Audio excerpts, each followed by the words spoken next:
everybody. Bonjour tout le monde. I call this Good morning to all. to meeting number 20 of the House of Commons and the Standing Committee of Justice and Human Rights. Today, as Mr. Clerk had indicated, Ms. De Bruzen will be replacing our colleague, Mr. Maloney. Welcome. And also Ms. Wagenthal will be replacing Mr. Cooper. Welcome to you as well. Promises to be a good meeting. So to ensure that we have an orderly meeting today, I'll just outline a few of the rules. Interpretation services, I'll just note to all the witnesses, are available at the bottom of your screen. Please select the language that you want to listen to, but you don't have to select the language that you are speaking. When you would like to speak, either raise your hand or just alert myself or Mr. Clerk. And before speaking, I will ask that you please wait until I recognize you by name and to please unmute yourself when you speak, and then to mute yourself again once you are done speaking. When you are not speaking, please ensure that you are on mute. And as a reminder that all comments by members and witnesses should be addressed to the chair. With regard to the speaking list, Mr. Clerk and I will do our best to maintain an orderly speaking list for all members. To our witnesses, I have 1 minute card and a 30-second card. This will indicate how much time you have remaining for your opening remarks, which will be 5 minutes. And then as members ask questions, we'll also indicate to them how much time they have remaining using these two cards. So with that, I'd like to welcome our witnesses. From Nissa Homes, we have Rina Vanza, who's a counselor and mental health promoter. We have Yasmin Yusuf, who is the national manager. Welcome. From Peel Regional Police, we have Chief Nishan Duriappa. Welcome, Chief. So good to have you here. And then from the Women's Habitat of Etobicoke, we have Carla Nato, who's the Community Programs Manager. Thank you very much to the witnesses for being here today. So if we'll start with Nissa Homes, you have 5 minutes collectively to make your presentation, and I will be keeping time. Please go ahead and unmute yourself. Good morning, everyone. Thank you so much for inviting us here today and for the work everyone's doing to ensure the safety of men, women, and children across Canada. As the Nissa Homes National Manager and with my colleague Rina, who's the mental health promoter, we appreciate speaking here today in support of Bill C-247. Good morning, everyone. Thank you for having us. So Nissa Homes is a group of transitional homes serving women and children who are immigrants, refugees, and we have 7 homes across the country from BC to Ontario. We've supported more than 700 women and children to restart their lives. Nissa Homes recognizes that housing is necessary but not sufficient for overall well-being. And as such, we also provide case management, counseling, activities, childcare, and financial assistance. So in April of 2018, Aisha came to Nissa Homes with 3 young children. Although Aisha had come to Canada 10 years earlier, she was barely able to communicate in English, had none of her documents with her, had no bank account, no phone, and no friends or family here in Canada. For years, Aisha endured financial, emotional, and psychological abuse, not thinking it was serious enough to seek help. Aisha told us that the only reason she left was because a neighbor called the police and her husband was finally arrested. She feared he would retaliate with even more violence and knew she could no longer live with him. Aisha told us that she'd been hospitalized in the past. However, her partner had threatened to kill her family abroad, stopping her from reaching out or accepting help at this point. So this story, guys, is a story that we often hear at Nissa Homes. Women whose partners have coerced them to stay in unsafe homes. They use tactics such as isolation, threatening to harm their children or family, threatening to deport them, not giving them access to finances or allowing them to work. These tactics result not only in women living in fear on a daily basis, but also the fear of being unable to survive on their own if they were to leave. Our clientele at Nissa Homes are not only experiencing abuse, but due to their cultural or religious affiliations, as well as their immigration status, they face additional barriers, as we know. Barriers that hinder their ability to find safety and security. Such barriers include things like limitations to resources out there, cultural shock, language limitations, limited information about the rights that they have in Canada, and no support system. The fear of distrust of authorities, as well as precarious or working living conditions.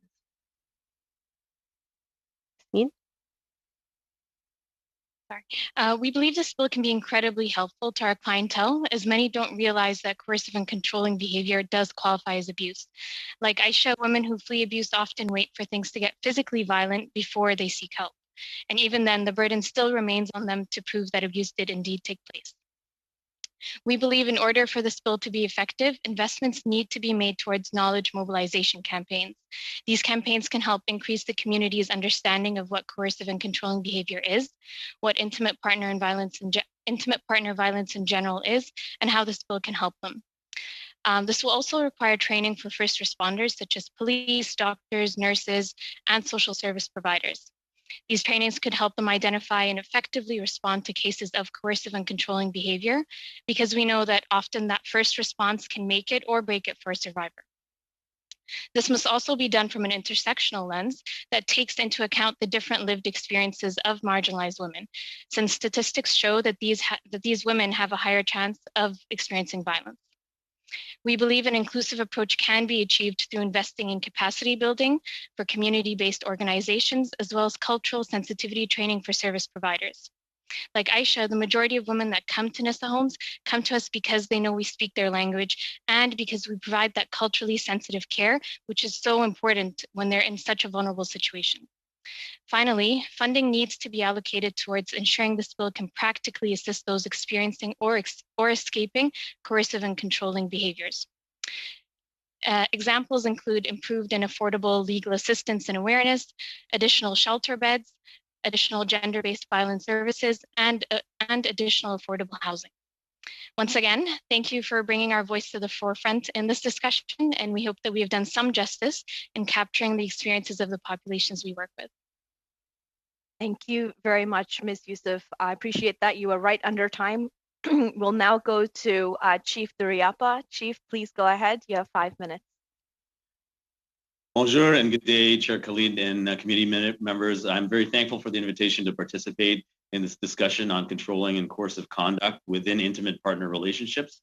As you know, my name is Nishan Duriapa. For the past 14 months, I've had the pleasure of being Chief of Peel Regional Police here in Ontario, and previous to that, policed in another jurisdiction.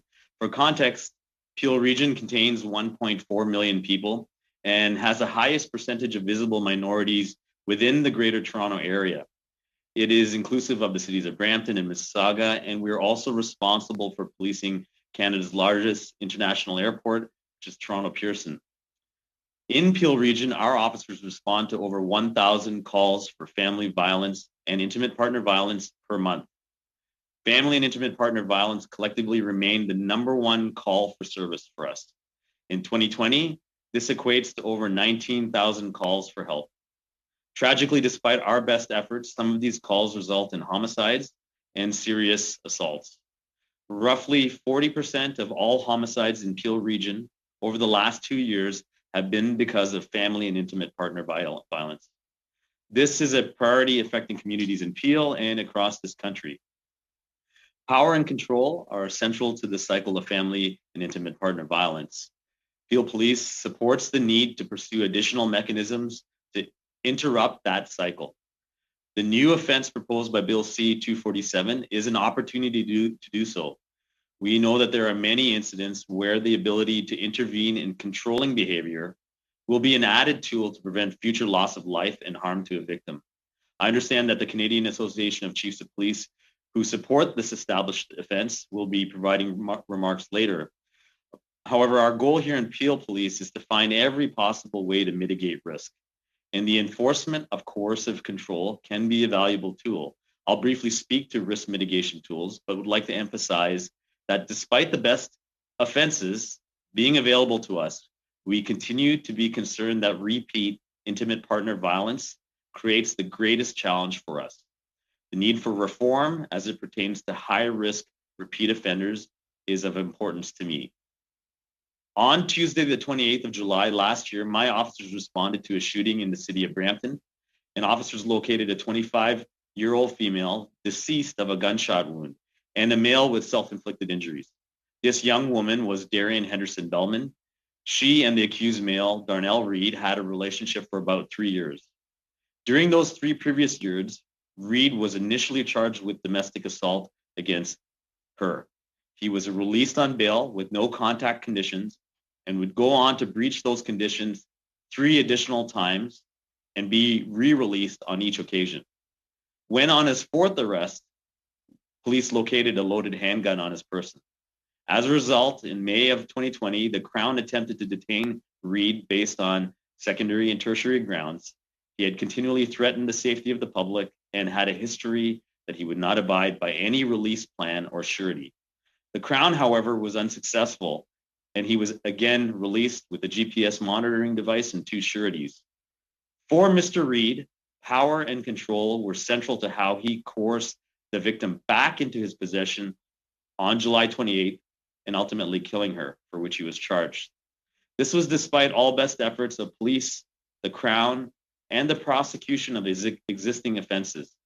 The release of high-risk repeat offenders who demonstrate an element of control and manipulate the vulnerable is of significant concern. I highlight this as a concurrent priority for many police leaders. As it pertains to the newly proposed offense itself, as you know, there are existing criminal code sections where it is an offense to use the words or acts short of violence and very confined context. Police officers, no doubt, are optimistic that the new offense will provide proof and clear offense so that it's articulable and prosecuted. Family and intimate partner violence and the outcomes we see are the result of complex circumstances that are as complex as the community we police. Peel Police have developed a new comprehensive strategy of an integrated community safety plan built on programming and community development. It'll be comprised of 48 officers working from a community-driven collaborative space that'll be working from a community hub to ensure that we integrate with community services and immediate integration with service partners. Through programs like this, enhanced legislation, and the continuous pursuit of solutions to address family and intimate partner violence, we will be better equipped to make a difference in people's lives and save lives. Thank you. Thank you very much for that, Chief. 5 minutes on the dot. That is awesome. We'll now go to Women's Habitat of Etobicoke, represented by Carla Nato. Please go ahead. You have 5 minutes. Good morning, Madam Chair. My name is Carla Neto, and I appear before this committee representing Women's Habitat of Etobicoke, a feminist organization serving victims and survivors of gender-based violence and their children or dependents since 1978. We operate 2 distinct services, a 25-bed shelter for women and children escaping violence, and an outreach center that works with women and children living in the community and who are impacted by violence and poverty, many of whom are still residing with abusive intimate partners. Both sites support women to assess risk, develop safety plans, offer counseling to address the impact of abuse and trauma, referrals to essential services such as housing, healthcare, legal services, parenting programs, as well as prevention and leadership programming for boys and girls.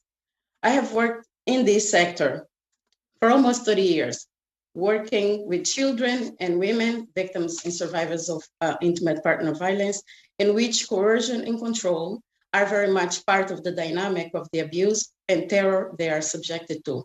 We thank you for inviting us and commend you on your efforts in the study of this topic and the proposed creation of a new criminal offense of controlling or coercive conduct as outlined in the Private Members Bill C-247. Historically, much emphasis has been placed on physically aggressive acts in intimate partner violence. In doing so, we often lack the broader context of the relationship and miss the opportunity to see the role and impact of non-physical violence. Although we can't say that coercive control will always eventually result in physical abuse, it is fair to say that in our experience and work with victims and survivors of abuse, all physical abuse was preceded by and will continue to proceed to include coercive control. Coercive control occurs within the context of complex dynamics in intimate partner relationships where one partner exerts power and control over the other. Coercive control is a pattern of controlling behaviors that create an unequal power dynamic in a relationship, making it difficult for the victims of such behavior to leave the relationship because it's less visible and therefore often seen as having lesser effect.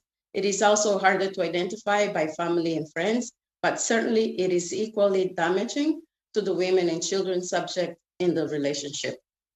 Victims and survivors of coercive control describe their experiences as living under constant, never-ending threat.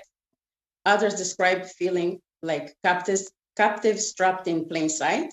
Those of us who are survivors of war recognize some of the same psychological effects and impact in the victims of survivors of coercive control. Coercive control and intimate partner violence has two main components: coercion and control. Coercion can be the use of force or threats or physical aggression to alter the victim's behavior. Control is used to compel obedience by the victim by monopolizing vital resources, dictating preferred choices, limiting options, and depriving the victim of essential supports needed to exercise a level of independence. Coercive control is so effective because the victims see threats of punishment by abusers as credible, and they should. Many of women that we serve shared being stalked by their abusive partners. They also shared that threats included death, the abusive partner threatening suicide, disfigurement, removal, or harm to their children, pets, and family members, deportation, defamation, just to name a few. The control victims experience at the hands of their abusive partners include the removal of choice of decisions about their own reproductive health and rights, because the more children a woman has with the abusive partner, the greater control the abuser exercises in all spheres of her life, including using state-sanctioned structures such as the legal and family law systems to continue to coerce and control women through custody and access of the children. Additionally, abusive partners use the manipulation of children, including threatening to kill their other parent, in this case, the victim, if the children choose to reside with the victim in situations of child custody. It is common that children will even refuse to go to the shelters.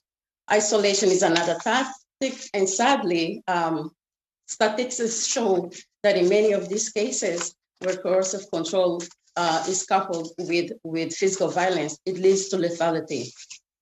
Finally, we suggest that strategies and efforts to address violence in these intimate relationships and gender-based violence must be multi-pronged to address its complexity and dynamics, prevention through education, provision of supports for victims and survivors, supports for organizations that support the victims, meaningful investments in funding, and legislative changes. Thank you.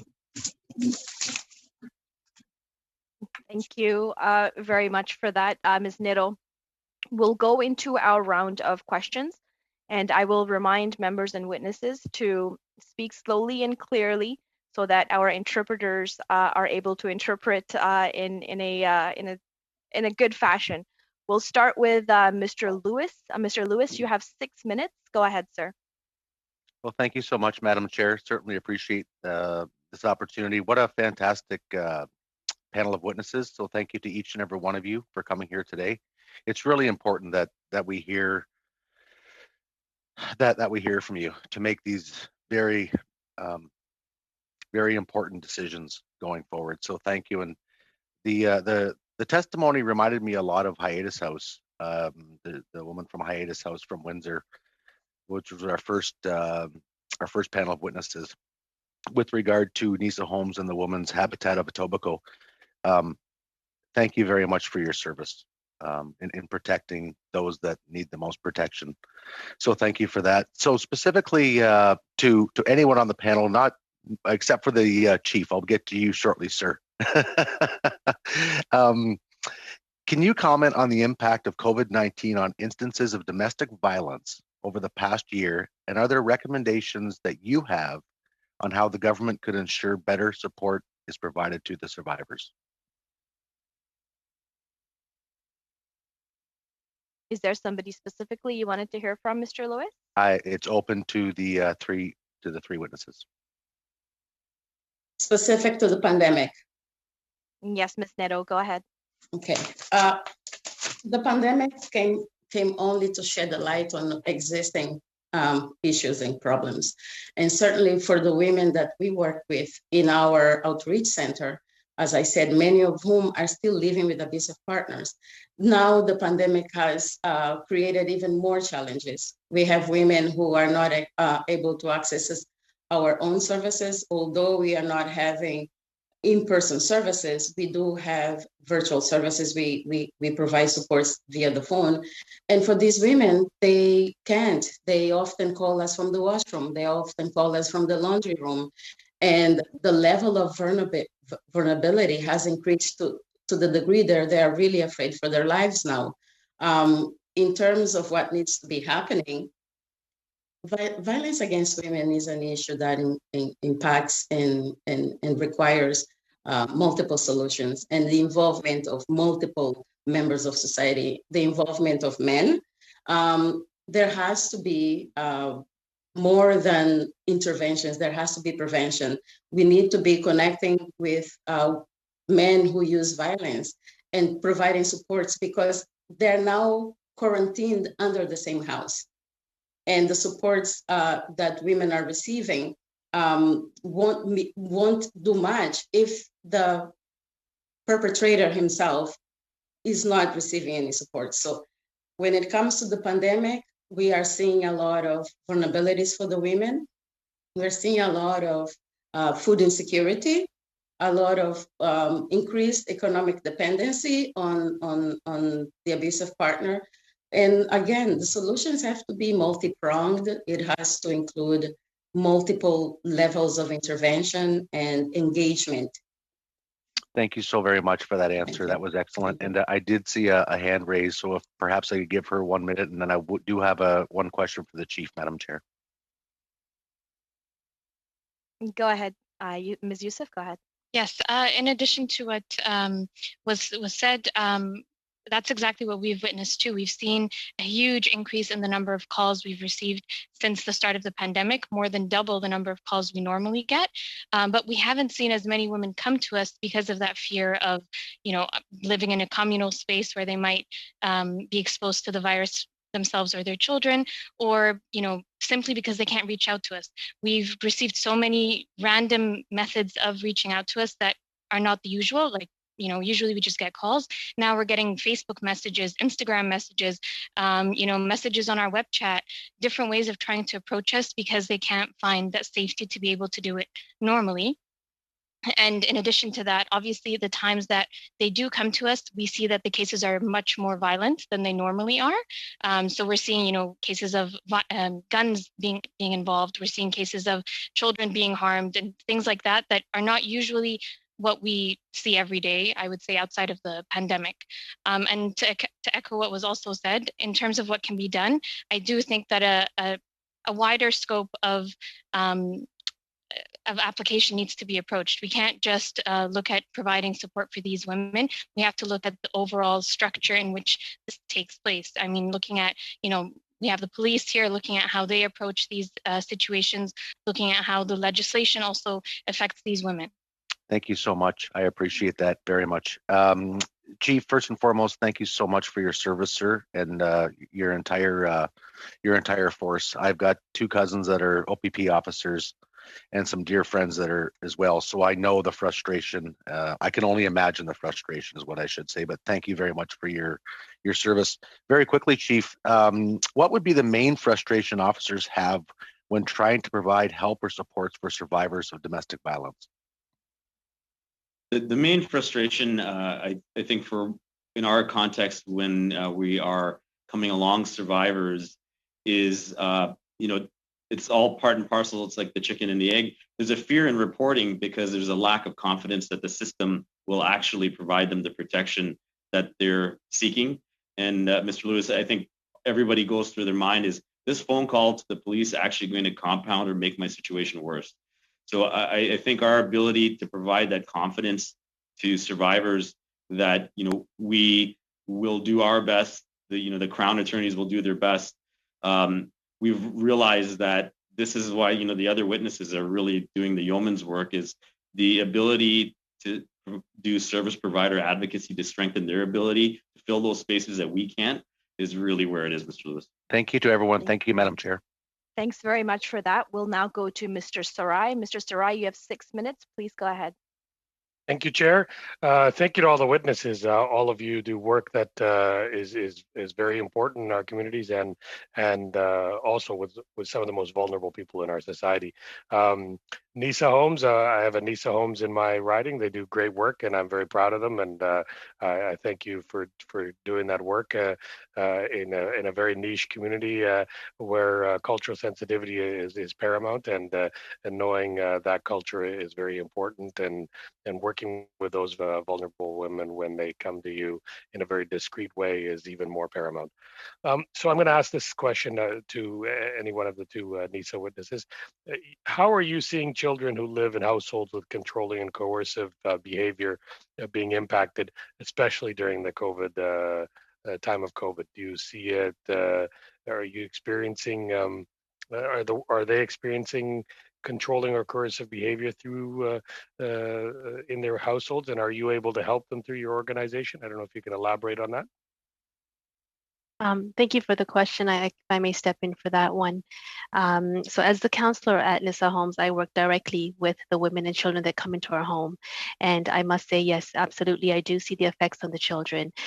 We know that psychological abuse towards, or physical abuse, or any sort of abuse towards a mother does not stop at the mom. It obviously goes through the entire family system into the children. So with what we're seeing with COVID right now is the children that come in are also living out of fear.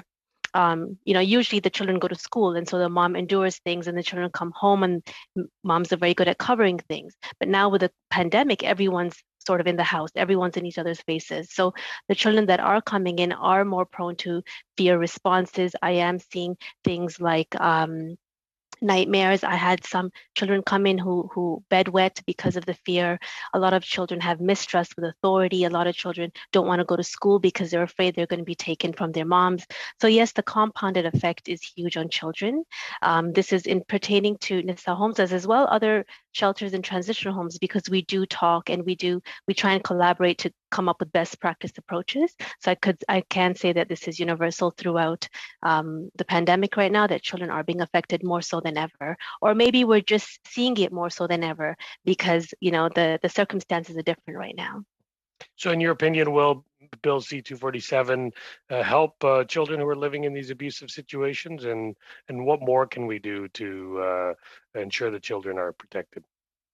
I think it will, because we're talking about power and coercion here. And a lot of the times, as we know that, when it comes to violence, it's the physical violence that people look for, right? Can we see a bruise? Can we see the physical assault that we can, protect the mom? The children see the coercion, they see the power and the control. They hide under their beds, their bedrooms. They witness the part that we don't see. Right. So I think it will give women or their moms or their guardians that empowerment, that we are able to step in and do something about this. It doesn't have to get physical. And I think giving that power to the woman translates to giving power to children and seeing that there is protection for us out there. So yes, absolutely. I think that this bill will protect children and women, and it will make a huge difference in how women feel empowered with their own families and their children. Thank you. Mr. Chief Durapa, this question is to you. A Canadian Press article from October 20th suggested that some police departments were experiencing similar domestic abuse call rates or fewer calls since the beginning of the pandemic, despite the rise in domestic abuse, in contrast to the rise in calls to helplines. What has been your department's experience with calls of this nature over the last 10 months? Through the chair, that's an accurate depiction of what's happening here in Peel Region. As the previous witnesses stated, just the isolation that individuals have experienced has stopped their ability to actually call police, but it is disproportionate to the actual demand on service providers. We've seen the service providers having more people in an intimate partner violence situation seek help, and we have seen a slight reduction in calls to police, and this is the perpetual issue of the fear of calling us when you're in an isolated situation. We do know that the trust in police in 2020, based on geopolitical circumstances, has probably also compounded that factor. And we do know that some regions across the GTA have seen a slight spike, but your comment is accurate for Peel Region. Chief, thanks, Chair. Chief, you have reiterated that there's a trust factor. Do you think this legislation, some may see it as a preventative bill, and some may see it actually coercive and controlling as an actual criminal offense? So it's in the eye of the beholder. I think it's the latter. It is a criminal offense in itself. Do you think it'll help build that trust as the police will be able to do more preventative and hopefully Crown as well, preventative measures so that people do trust the police more and actually take approach the law rather than just transitional shelters or other women's shelters? We welcome it as certainly another tool. Any opportunity to mitigate risk in the cycle of intimate partner violence is a positive one, particularly because many individuals who call us don't think we're going to actually be able to help. And we've stepped into homes where the absence of violence, an officer ends up leaving, right? And with no action or outcome. What this does is provide us the ability in the absence of violence to disrupt that cycle. And I do agree, my people need comprehensive training. Our Crowns need clarity on how it'll be prosecuted and standards of proof. But I can tell you that it is certainly a positive thing for sure. Thank you. Thank you very much. We'll now go to Monsieur Fortin. Mr. Fortin, would you like to begin your question? Thank you, Madam Chair. Thank you to all of the witnesses who have appeared today. It's very important to hear what you have said, and I'm going to look at the technical aspect of the bill. Most of my questions will be for Mr. Duraiappah, the chief. I'll call you chief if you have no objection to that. I hope I don't mispronounce your name at any rate.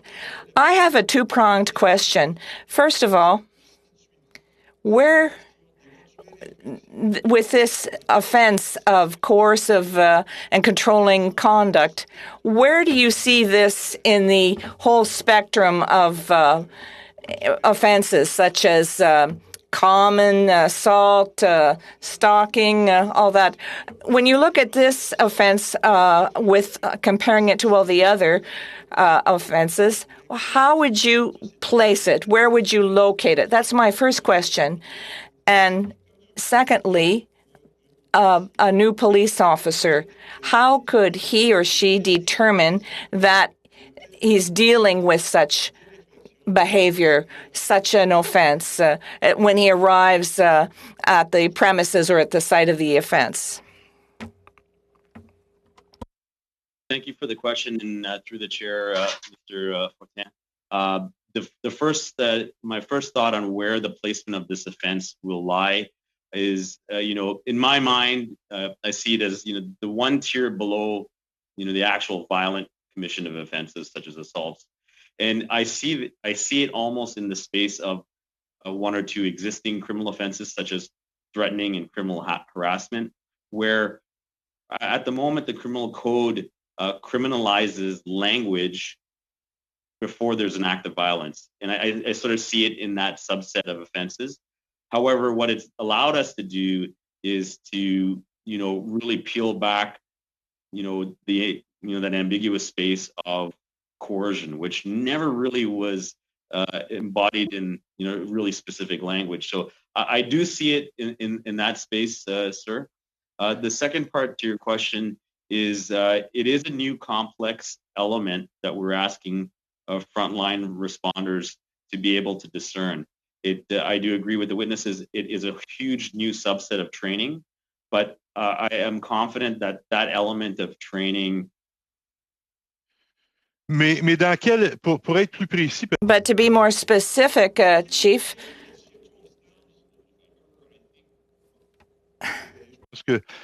I'm sorry. I think that we're speaking at the same time. Can I speak now? Can you hear me, Madam Chair?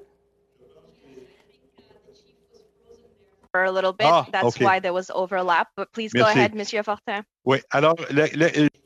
So maybe I didn't ask your question accurately, but what's your situation? with respect to harassment or assault or threats. What about the definition of controlling coercion? Give me an example. How would a police officer who shows up at someone's home where there's been an emergency call, how can the police officer determine, oh, this is not harassment, it's not assault, it's not, they're not uttering threats, it's a situation of controlling or coercive conduct? Do you have a tool that will allow you to determine what the actual situation is? Thank you for the clarification, and through the chair, I'll just be frank and honest. That is actually a concern for us as well. The standard of proof for offenses like criminal harassment or threatening is very specific and has a very confined context.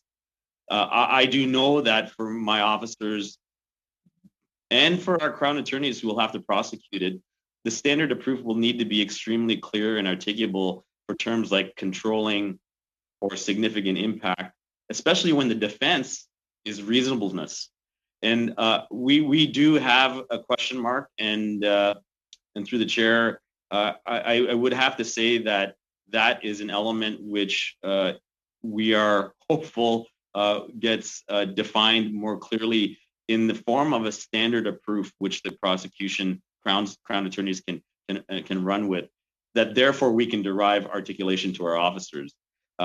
We do know, like, we need to define, am I going to be prohibited from attending a social event in a declined state, or is it actually controlling my finances? Je m'excuse, chef, je veux pas être impoli, mais I don't want to be impolite, but I just have 1 minute remaining. I understand that you're in favor of this. I understood that from your testimony, but tell me, what's the situation that you're aware of, that you've already experienced, where you say, okay, I have been in this situation, but I couldn't charge anybody with uttering threats or harassment, but I could have charged the person with coercion. Give me an example of that.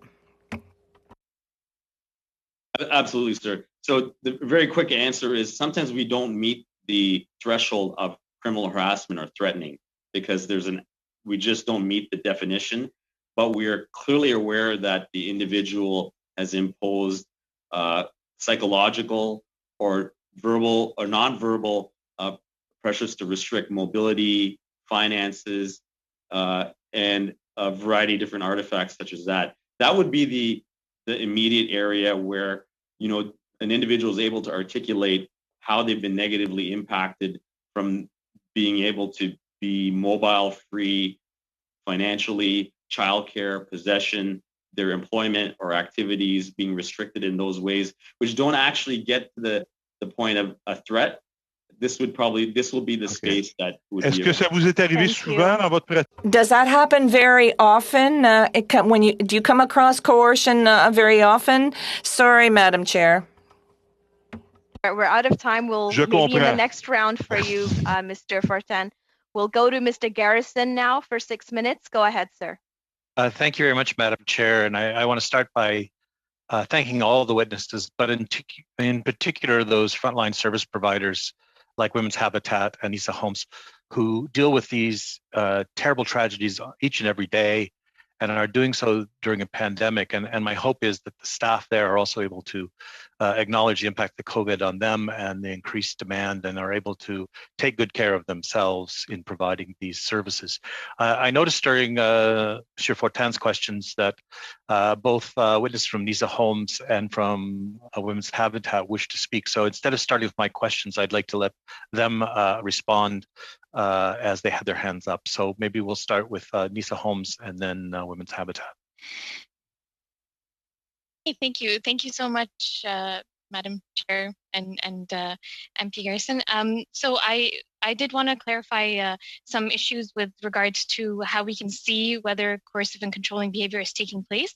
And we've seen it through a lot of our clients who come to us having no access to finances, as the Chief mentioned, no access to any means of communicating with friends, family, with even resources, no access to phones, no access to computers, no access to being able to even leave the home. Sometimes they're confined to the home, and although there's no threat, there's no actual, if you do X, Y, Z, I will do X, Y, Z.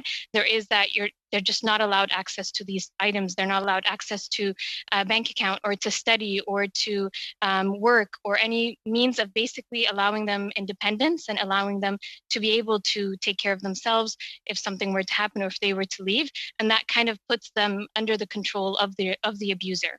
And I hope that clarifies that situation a bit. And Ms. Neto, I think also wished to respond on this. Yes, some of which was already said. Thank you, Madam Chair. I think that by the time when the police appears at our home and the perpetrator or the man is impeding the woman from speaking, perhaps wanting to be the interpreter, or saying things like, well, she doesn't really understand English very well, or she's sick, she's not doing well, clearly trying to keep the police from speaking to the person, that is an indication. The evidence of coercion or control will be assessed later, once that victim is in safety, and once charges have been laid through the investigation. It is very easy to find out. Some of my colleagues already said it. Control, extreme control, surveillance of the person, even at work. The person goes to work and the abusive partner is calling, questioning colleagues, picking the person up at the door, not allowing the person to go to family members, to speak to friends, controlling every movement. It is not difficult to assess coercive control. I think that for the question, what the chief was trying to answer is that it may be difficult when you attend a call to ascertain whether there's coercive control, but it is not difficult. Observe, see what's happening. Is this person speaking freely, or is there an appearance of fear? Thank you both for those clarifications.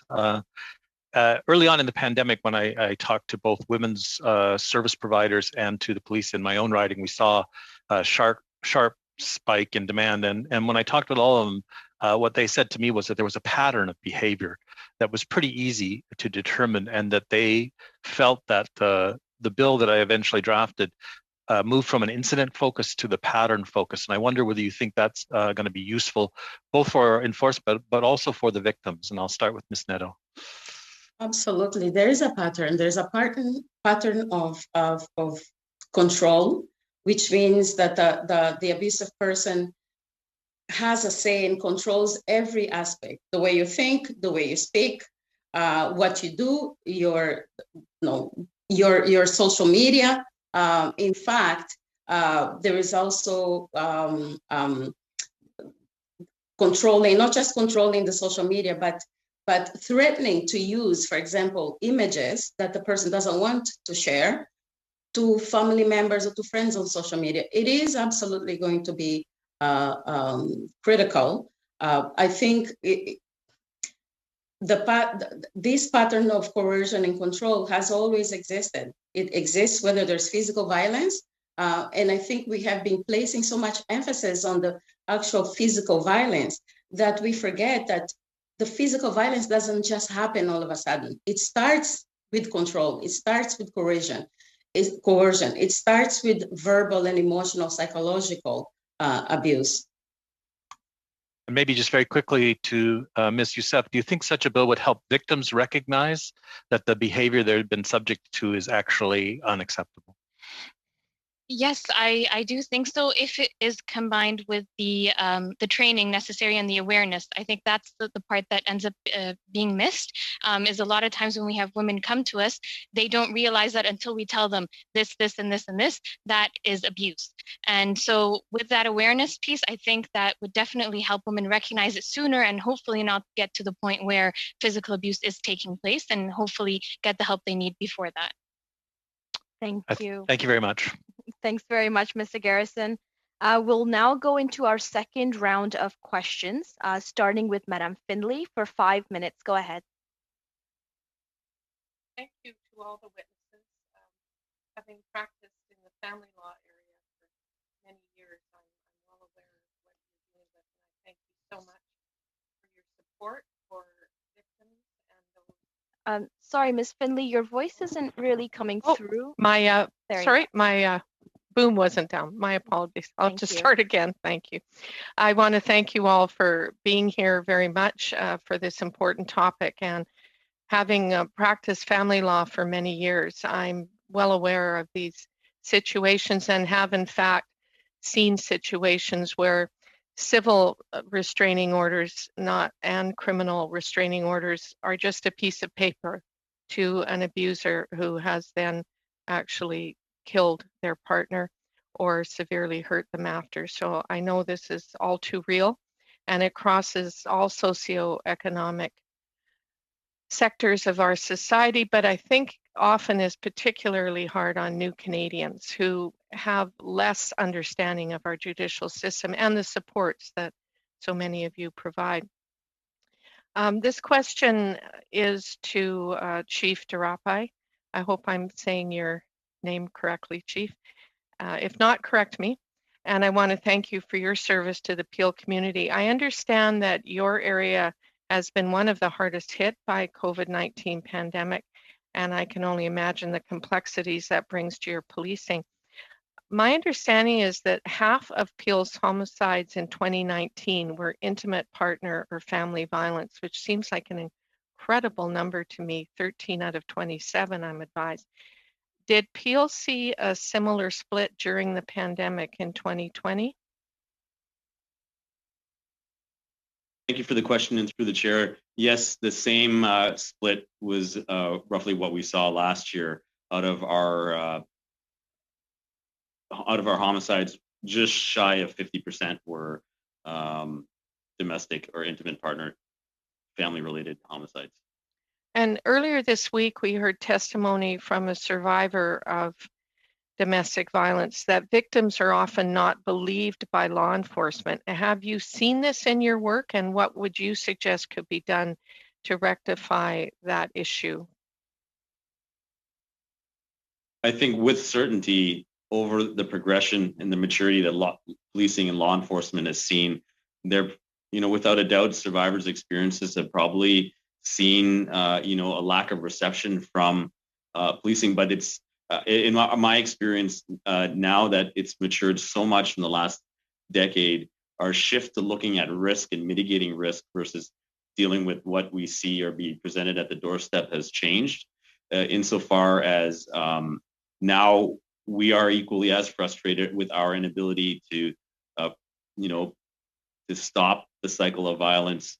And so now I think what survivors' experiences is a general frustration with the lack of effectiveness of the tools we have. And I think in their minds, they interpret that, and I'm not speaking for not as a survivor, but without a doubt, they interpret that as us not taking it seriously or not managing it well. And for example, I think this proposed legislation, although is not the panacea, it's sort of another arrow in the quiver. And Chief, would you say that is my understanding, and I have law enforcement people in my own family, that there is a lot more education of officers on de-escalation, but also perhaps more sensitivity to these situations where the mandate is more to believe the person complaining, at least initially, to try and diffuse the situation rather than just walking away from it. Is that correct?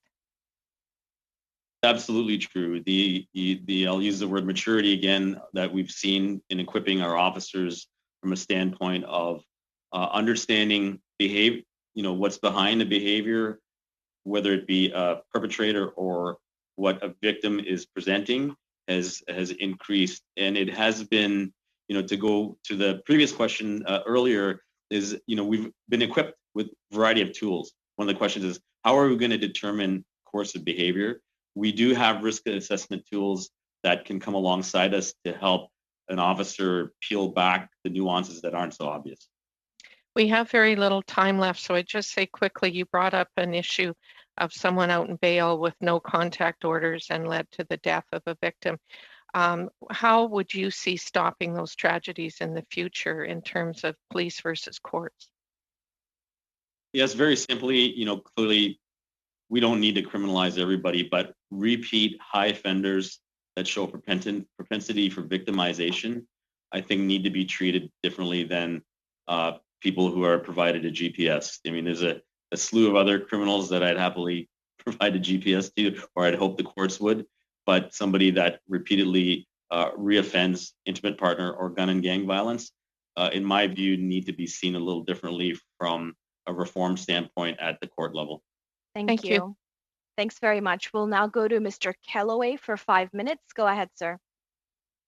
Thank you, Madam Chair, and hello, colleagues. And thank you to the witnesses. It's been said by each MP. Thank you for the work you do at the grassroots. It's exceptionally important.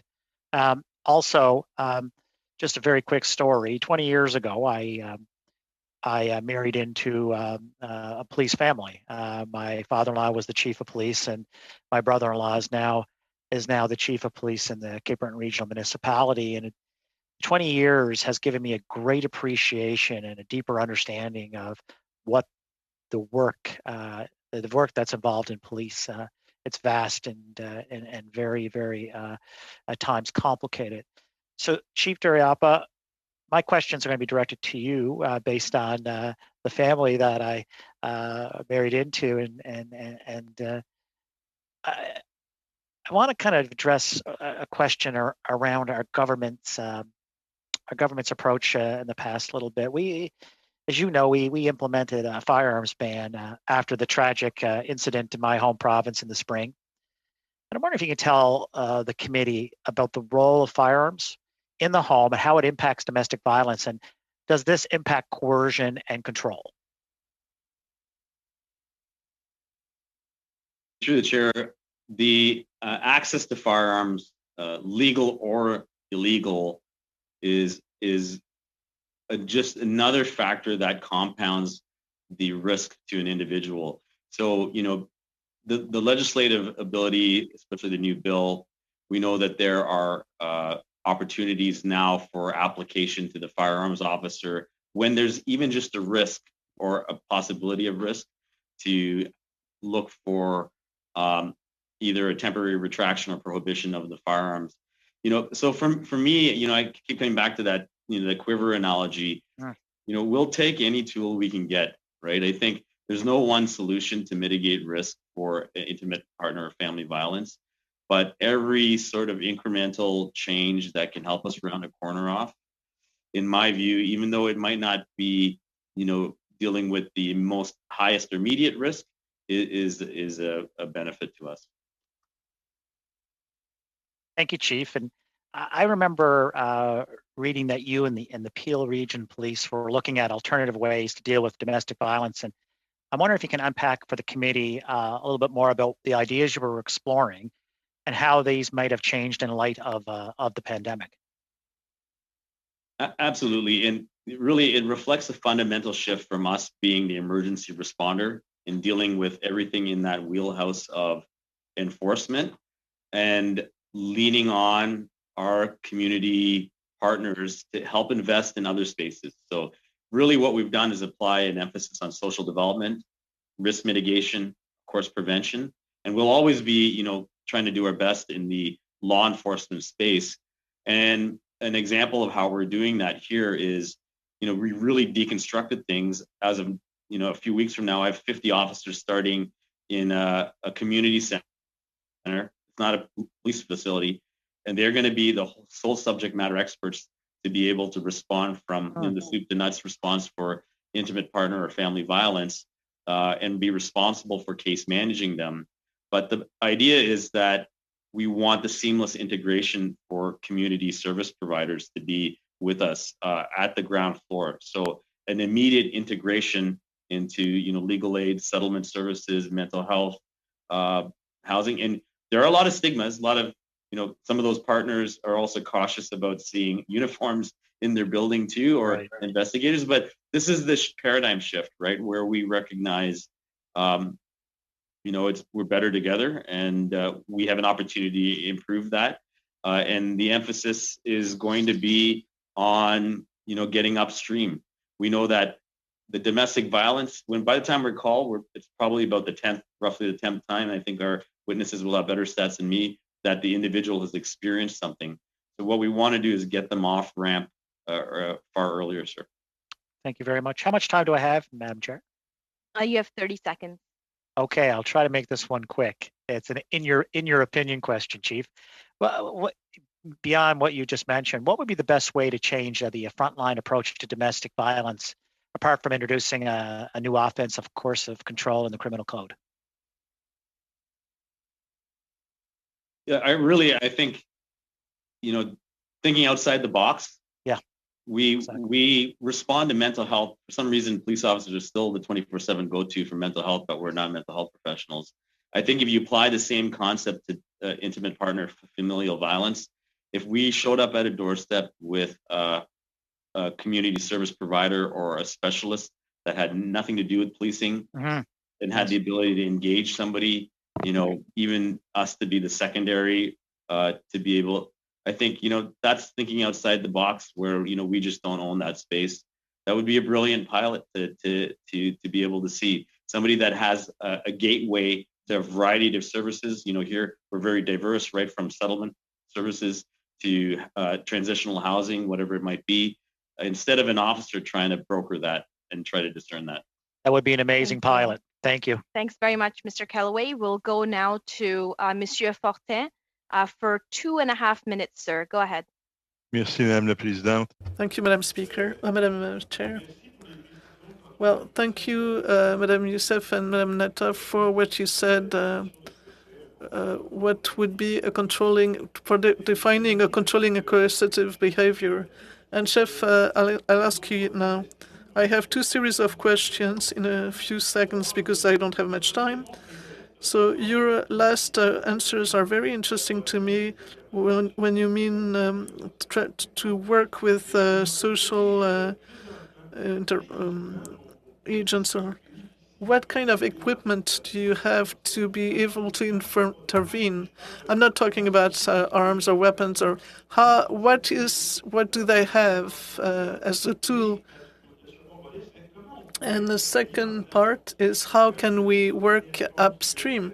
You said that to work with an social assistant could help, but can we do upstream and make sure that somebody doesn't develop such a behavior? So what are your tools and your equipment to be able to work and on the spot, and then how can we intervene upstream? For your question. And, tools right now are very limited to law enforcement related abilities, enhanced in interviewing skills. We do have about 6 to 7 risk assessment tools that our intimate partner violence investigators would utilize. And then we shift and lean on our service partners. So to roll into your next question is really, for example, we might be at somebody's house 5 times over a period of 4 months, and we might resolve the dispute, but there's no case management during the week with us sitting with, settlement services, supports for survivors in order to triage and maybe do a door knock on midweek, where we could not only provide the victim supports, but even to come alongside the perpetrator in a way that gets them off track. So that concept doesn't exist. And that would be an upstream one before we're at a 911 call. And we have the data. I have loads and loads of data of how many times I've been to, Chief Nish's house, for example. But that never gets shared with other providers to see how we could take it off ramp and get the right services to the right people at the right time. Thank you. Thank you, Mr. Fortin. We'll go to Mr. Garrison now for our final round for 2.5 minutes. Go ahead, sir.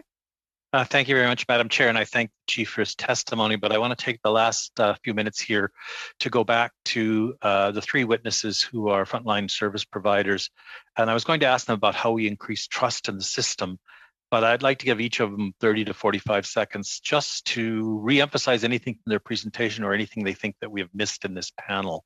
So maybe we can start with Ms. Vanza and then go to Ms. Youssef and finally Ms. Neto. Thank you so much, Mr. Garrison, for this, Madam Chair. I think the panel is great. I think the one thing I do want to drive home, and I raised my hand earlier, is this bill is very important because we talk about physical harm, physical abuse, and as a registered psychotherapist who works directly with trauma, I can tell you that victims or survivors are quite resilient in getting over the physical abuse. It's the coercion, the power, and the control. It's that aspect that takes over their life for the rest of their lives and also impacts the children. And so this is why I'm here today to drive that home. So thank you for that, giving me that time to clarify this point. Ms. Youssef. Yeah, thank you so much again for giving us this chance. And I echo what I said earlier in that I think training, it really does come down to training first responders and providing them with the tools, as mentioned, giving them those tools so that they can correctly identify when they go into a home and they can see whether or not there is, even if they have a doubt, even if they, they can just see the red flags, and then in accordance to that, they can actually respond. And I do love the idea of having, along with a police officer, having someone who, comes from this background, a subject matter expert in domestic violence, in intimate partner violence, who can give that 360 view basically, and can assess what's going on that maybe a police officer might not be able to do, just given their limited training. And as mentioned earlier, I mean, there are so many examples. And one example I just wanted to quickly mention, we had a client who, her partner refused to let her breastfeed at certain times. He would control when and how she would breastfeed. And that just compounded the trauma that she was experiencing. And I'll just leave it at that. Thank you, Ms. Youssef. So with the chair's indulgence, maybe we can give 30 seconds to Ms. Neto.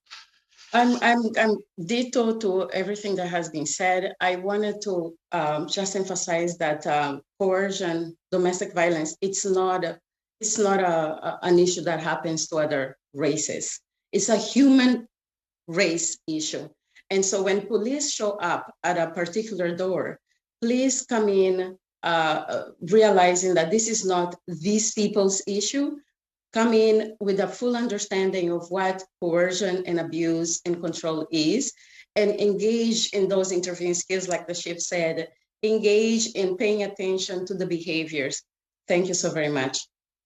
Thank you. With that, we conclude our questioning. I'd like to thank our witnesses for a very, very informative discussion. I really appreciate all of the work that you do. If there are any information that you'd like to follow up on, please do send us written submissions through the clerk or any clarifications. Thank you once again. I really appreciate it, and I think I echo all of the words of our committee. We'll suspend now for a minute as we let in our next panel and do their sound checks really quickly. Thanks again, everyone.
meeting back to order. Just a few comments for our witnesses before we get started. Please wait until I recognize you by name. When you're ready to speak, please click on your microphone icon to activate the mic, and just ensure that your language is selected to the language that you would like to hear, not the language that you'd like to speak. So you can get proper translation of what is being said in both official languages. When you're speaking, please speak slowly and clearly into the mic. When you are not speaking, please ensure that your microphone is on mute. I do have a 1-minute card and a 30-second card, which I'll be using to monitor the time as we go through this. So without further ado, I'll introduce our witnesses today. We start with the Canadian Association of Chiefs of Police, represented by Kimberly Greenwood, who is the Vice President of the Board of Directors, as well as Francis Lanouette, who's the co-chair of the Crime Prevention, Community Safety and Wellbeing Committee. Welcome. We also have the National Association of Friendship Centers, represented by Christopher Shepherd, who is the President, and Jocelyn Formsma, who is the Executive Director. And lastly, we have the Redwood, represented by Abimbola Ajibolade, the Executive Director, and Rahina Dahia, who is a lawyer and family law mediator. With that, we'll go into our opening statements by witnesses, starting with the Canadian Association of Chiefs of Police. You'll have 5 minutes collectively to make your remarks. Please go ahead. Bonjour et merci de nous avoir accordé la. Thank you for giving us this opportunity to address this committee. My presentation will be delivered in 2 parts. The first will present the Canadian Association of Chiefs of Police position on the proposed legislative amendment. The second will support the association's position by demonstrating the limitations currently imposed by the Criminal Code when it comes to intervening in cases of intimate partner violence. Chief Greenwood will address the prevalence of intimate partner violence in Canada and how the addition of a coercive control law could interrupt violent assaults, thereby protecting our victims sooner before physical or visible harm comes to them. Let me begin by stating that the CACP supports the creation of a new criminal code offense for coercive control between intimate partners. With this action, Canada reaffirms its commitment to do everything possible to make gender equality a reality. As we focus on the new offense being proposed by Bill C-247, we would like to draw your attention to recommendations 1 to 4, found on page 10 of a brief prepared by the University of New Brunswick. 1, support for the creation of a new criminal offense of coercive control. 2, ensure the inclusion of former intimate partners regardless of living arrangements.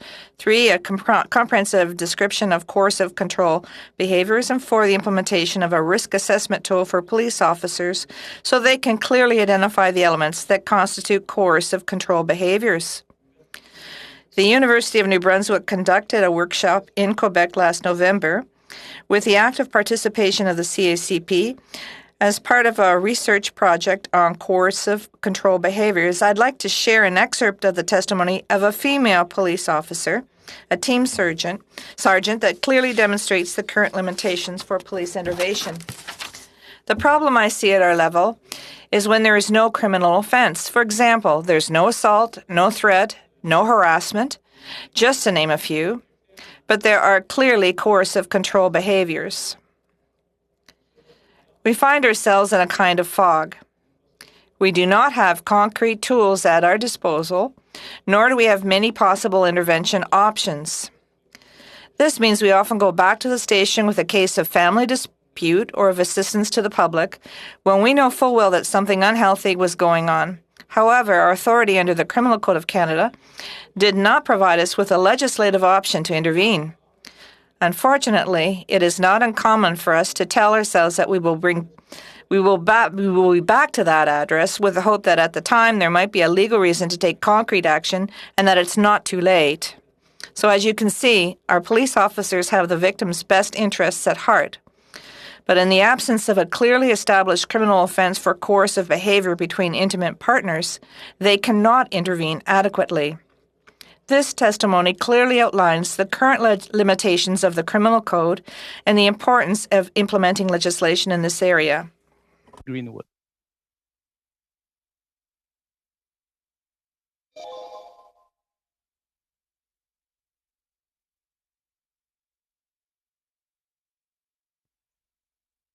Good afternoon. In Canada, it is reported that intimate partner violence accounts for 1/4 of all police-related. My apologies, I'm having some problems here. That's fine. Would you like thank No, I'm going to. Okay, go ahead. Okay, I think we're fine now. Sorry about that. As police officers, we know that by the time a domestic violence charge is warranted, it is likely that the victim has been experiencing some form of violence or controlling behaviors at the hands of their partners for a significant period of time. Those that are charged with the domestic violence usually engage in a variety of negative behaviors designed to exert control over their victims. We are advocating for the inclusion of coercive conduct as a criminal offense because we have seen firsthand what happens to those who experience this type of sustained behavior. Victims may not understand that their partner's actions can lead to aggressive and assaultive behaviors and may seem withdrawn when police respond to their homes. It is imperative that we provide officers with the tools and the training to recognize coercive and control tactics to support and assist our victims. While this type of behavior is seen as unacceptable, there is not a wide awareness of what constitutes coercive control, what the warning signs are, and what options victims have available to them. Coercive control is not a single event that can be witnessed or documented with photographs and medical evidence. It is a variety of tactics carried out over a period of time and designed to deprive, humiliate, isolate, and dominate. It is a kind of behavior that chips away at a victim and makes them more and more susceptible as it continues. A risk assessment tool for police officers would help to ensure that all aspects of coercive control are recognized and acknowledged. We are also advocating to ensure that former intimate partners, regardless of their living arrangements, fall within the scope of this offense. For many victims, the proliferation of technology and social media, that means even though they have taken steps to end a relationship, they may never be free from controlling behavior of their. My apologies, Ms. Greenwood. We're a little bit out of time there. We'll go to our next witnesses, and hopefully the remainder of your testimony can come out during questions. The National Association of Friendship Centers, Mr. Shepard, Ms. Forsman, please go ahead. Thank you. Atili, Christopher Shepard Yuvunga. Good afternoon, committee. I'm Christopher Shepard, president of the National Association of Friendship Centers. I want to recognize I'm joining you today from Treaty 6 territory and the homeland of the Métis. I'm thankful for the welcome I've received while being a visitor on their land. I'm joined by the NAFC Executive Director, Jocelyn Formisma, and we thank you for the invitation to appear before you today. The NAFC represents over 100 local friendship centers and PTAs in every province and territory in Canada except Prince Edward Island.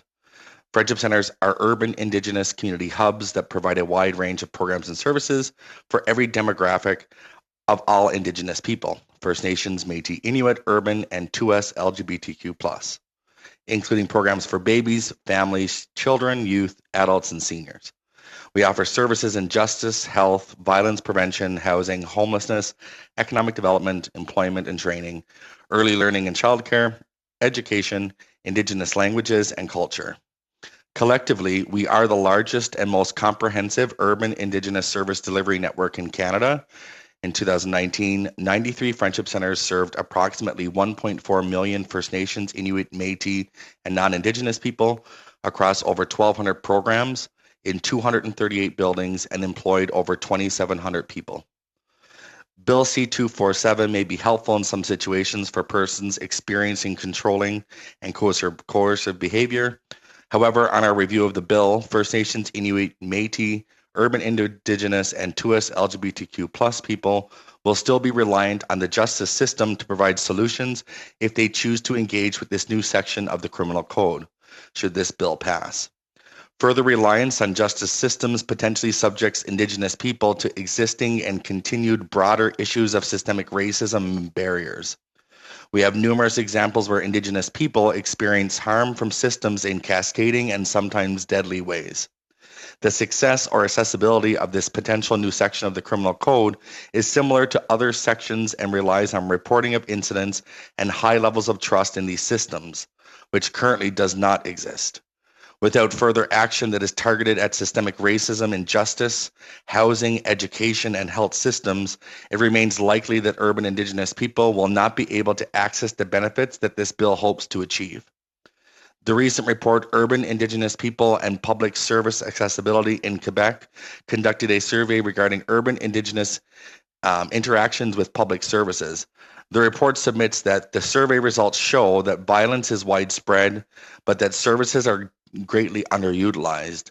It is clear that both an apprehension and the public service system and lack of familiarity with its services hinder urban Indigenous people's access to prevention and intervention services for sexual and domestic violence issues. One participant is quoted as saying, "My ex was beating me and the police didn't believe me." Although this study was completed in Quebec, these issues are widespread across Canada and relies on the kind of disaggregated data that we need but currently do not have in order to give a clear picture of the urban Indigenous situation. How are Indigenous people supposed to report non-overtly violent acts while systemic racism and overt violence against our people persists? NAFC submits that adequate programming to support urban Indigenous people in understanding their rights as well as accessing their rights is crucial. Friendship centers remain a safe place for all Indigenous people to access cultural programming and ultimately fosters community connection. Friendship centers across Canada are offering wraparound programming every day that allows victims of abuse to feel safe in disclosing abuse and to feel supported in reporting it to the police. Assessing legal services and navigating the health system, it is essential that Indigenous specific supports like Friendship Centers receive adequate funding in order to be able to continually run these programs. We conducted a literature review of reports and recommendations that they make regarding Indigenous justice. The key themes that emerged are: 1, the need to train and educate non-Indigenous people on Indigenous history, heritage, culture, identity, laws, and current realities. However, when reviewing publicly available federal responses, we found that little in the way of mandatory or ongoing training on Indigenous matters for any national or federal law enforcement entity. 2, increased funding to Indigenous communities as well as public programs and organizations that benefit Indigenous people. There are few funds available for justice-related programming. And finally, increased participation of elders within the justice system, increased education and training for Indigenous people on the Canadian justice system, and increasing and promoting proper use of glad jury reports and courts. We found that these activities are very sparsely implemented across the country. Urban Indigenous people are continually caught in jurisdictional matters between federal and provincial governments. Law enforcement and justice is no different. The NAFC has offered and continues to offer its perspective, expertise, and knowledge of urban Indigenous communities and community members to inform the federal government and guide effective remedies both now and as we continue on this journey. So we look forward to being a part of this conversation and any questions you might have. Thank you very much, Mr. Shepherd. We'll now go to the Redwood. You'll have 5 minutes combined. Ms. Ajibolade, Ms. Daya, please go ahead.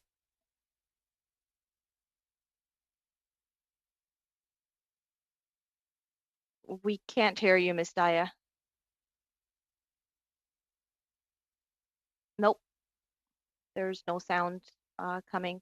Do you mind trying to take out the plug of your headphones and plug it back in? Is that? Yes, thank you. Please go ahead. Oh, we lost you again.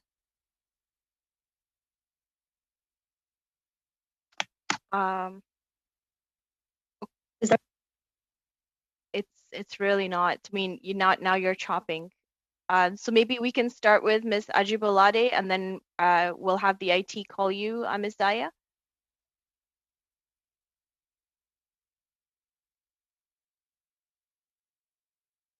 Hello, can you hear me?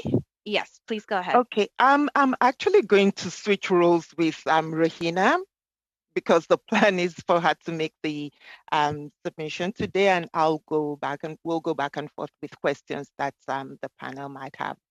So I'm going to switch roles with her. Okay. I've stopped your time, so you should be okay.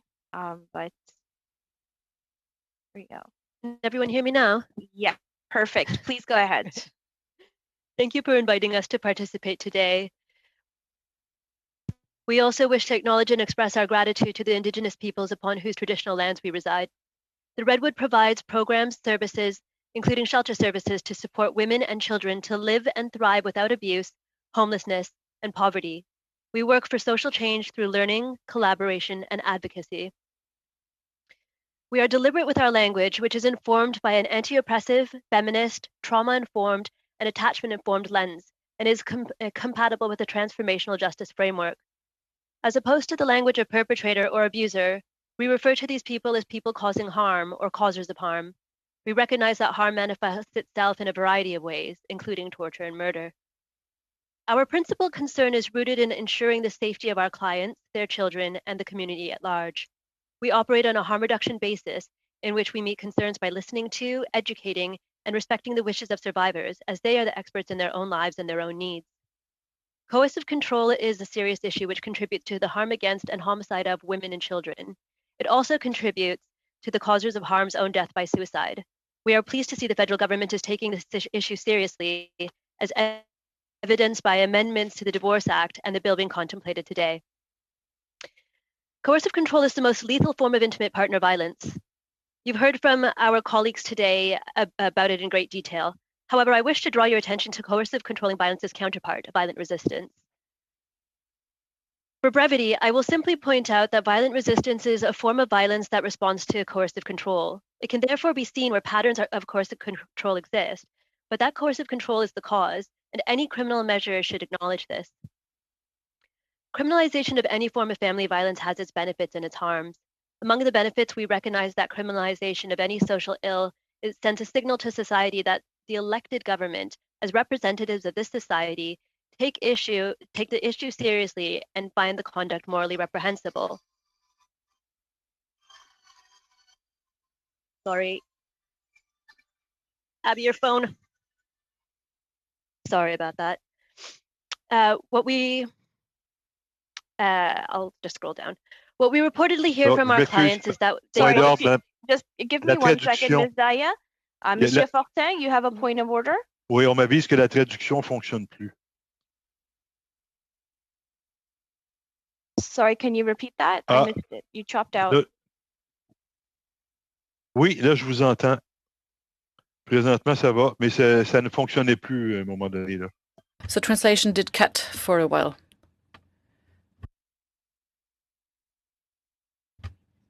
Mute Ms. Daya for a second while I deal with Mr. Fortin's point of order. Please go ahead again, Mr. Fortin. Your voice just chopped out for me again. I didn't hear what you said.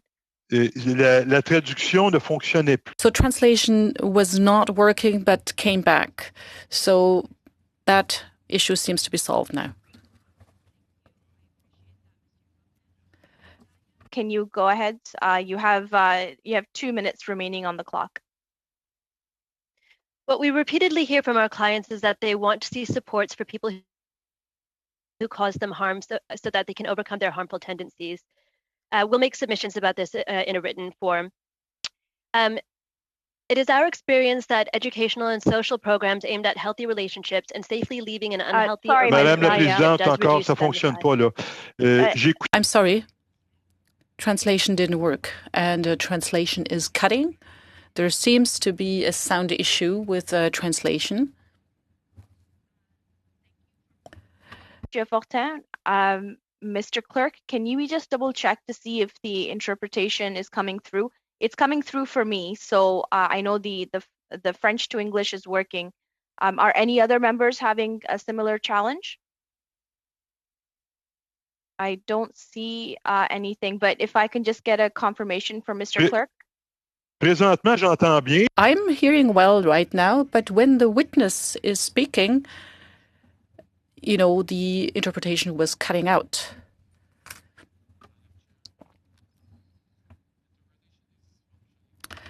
working well. We're told, though, that the internet connection with our dear friends from the Redwood is kind of not ideal. So that might explain some issues that the interpreters are currently having with the interpretation. Thank you. Okay, thank you, Mr. Clerk. So, Ms. Daya, can I please ask if you can just slow down, speak slowly and clearly so that if there is a lag in the interpretation that we're able to accommodate. You have a minute and a half left on the clock. Please go ahead. Of course. We'll make written submissions to fill in whatever we missed. The benefits of criminalization could outweigh the harms if it takes into consideration the complexities of the criminal law system, the family law system, the immigration system, and the unique vulnerabilities of immigrants, family relations and family systems principles, and if it is based on a sound understanding of different types of intimate partner violence and incorporates measures to Madame la protect and Présidente, provide Ms. Daya, Madame la Présidente. Ms. Chair, the interpreter has just noticed that the sound of the witness is cutting, and it is very difficult, if not impossible, to interpret. So I don't know whether you can solve this technical issue with the witness. Pointing that out, Mr. Fortin. Ms. Daya, your sound is coming really choppily, and so we're having difficulty in providing interpretation. So perhaps if you can make your submissions in writing or send them to us in writing, and we can get onto the rounds of questions, as I understand that time is also of the essence here as we try to go through our rounds of questions. So we'll go into our first round of questions then with Ms. Wagenthal for 6 minutes. Go ahead, Madam. Thank you, Chair. And I do want to thank all of the witnesses that I've had the opportunity to hear this morning in regards to this bill. It is a step in the right direction as far as prevention goes, to intervene at a stage of coercive control before physical violence takes place. However, in conversation around this with the previous witnesses as well, there was talk about that prevention, and just brought to my mind the fact that these perpetrators, who the Redwood witness was talking about needing assistance as well to deal with their issues, takes us back to really, where does this all begin? And there are negative factors in our society that create the behaviors that encourage intimate partner violence. And one example very dear to me, and something we've been working on in the House of Commons, is dealing with the ease of access to pornography in our society that scars and impacts attitudes towards women from a very early age in life when exposure to pornography exists.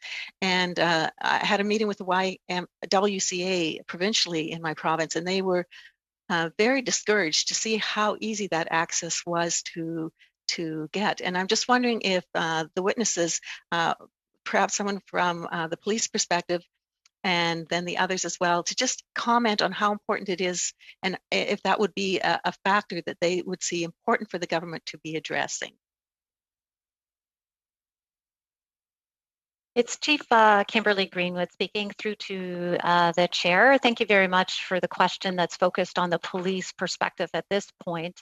When we look at the trauma that children and youth experience through even internet child exploitation with these type of offenses, we continue to invest and investigate areas of pornography to ensure that we are addressing the needs in our community. So this is a focus not just for police, but the whole judicial system, and we need to continue our focus in this area. The use of pornography to degrade individuals in intimate partner situations are a form of coercive control.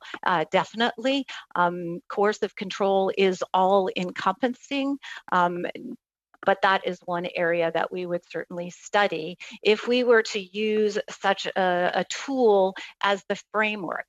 As police services across the country, we have implemented the Canadian framework for collaborative police response to intimate partner violence. And we also have an additional framework that focuses in on sexual violence also. And when we look to our partners in the United Kingdom, we know that they have a guideline specific to coercive control behaviors. And these the domestic violence tools, these tools for coercive control, look at all of the different behaviors. The pornography would be one of many.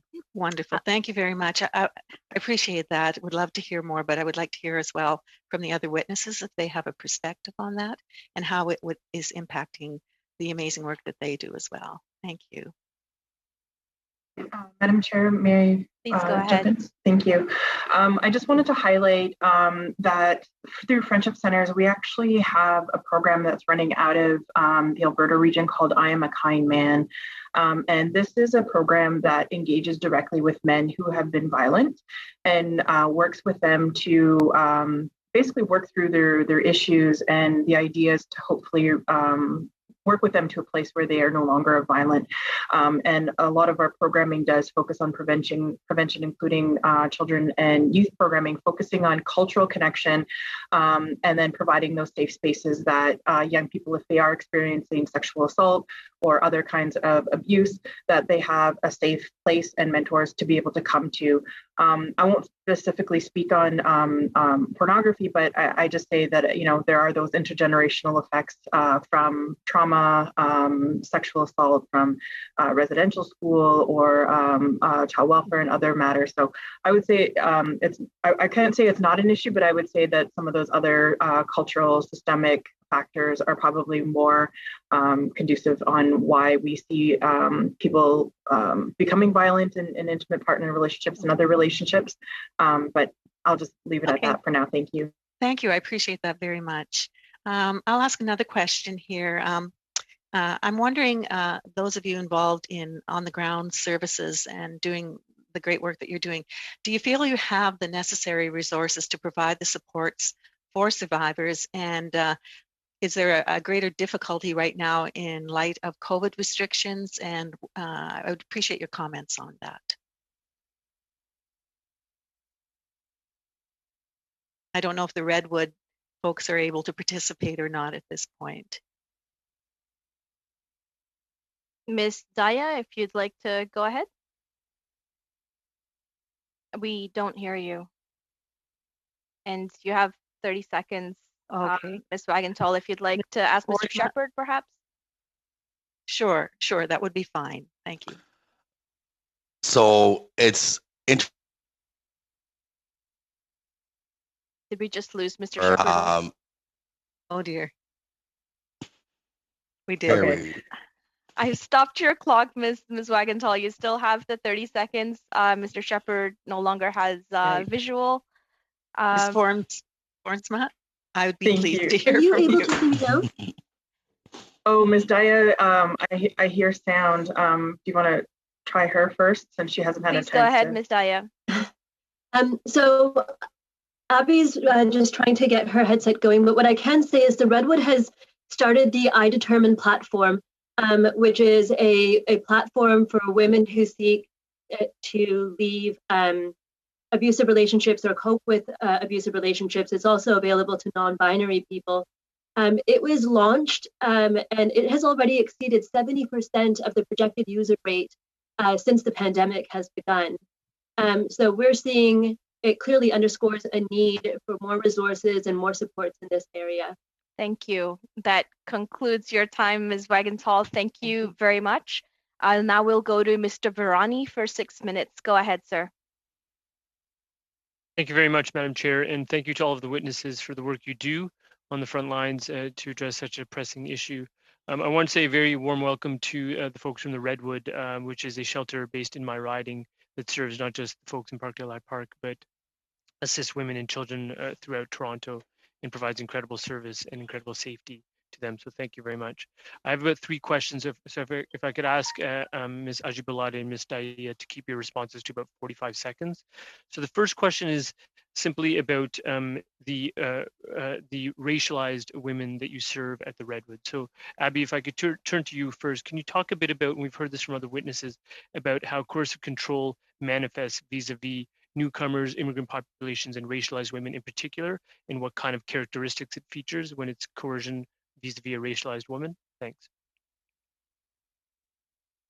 Hello, can you hear me? Yes. Okay.